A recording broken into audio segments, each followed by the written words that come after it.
While Romans were mastering grain storage, Persian engineers were doing something that sounds impossible, making ice in 40 degrees Celsius desert heat, without electricity, without refrigeration, without any modern technology. They built massive dome structures called yakhchāls that could store 5,000 tons of ice through scorching summers lasting 6 months. These weren't just holes in the ground, they were precision-engineered thermal machines that defied physics. Here's how they worked. In winter, Persians would flood shallow pools at night when desert temperatures plummeted below freezing.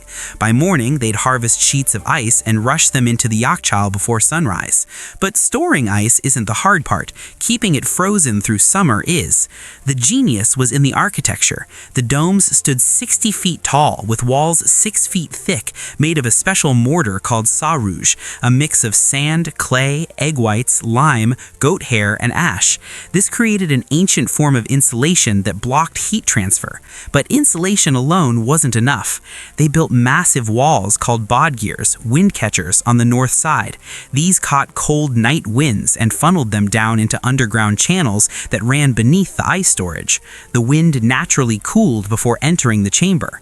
The dome shape was critical. Hot air rose to the top and escaped through a vent at the peak, while the ice sat in the coolest layer at the bottom.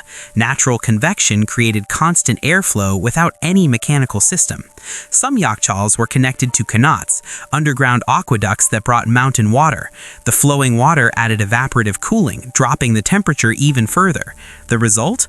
Ice cream and frozen desserts in the middle of the Persian desert 400 BCE. Wealthy merchants would pay fortunes for a single cup of ice. Many of these structures still stand in Iran today, 2,000 years later, a testament to engineering that worked with nature instead of against it.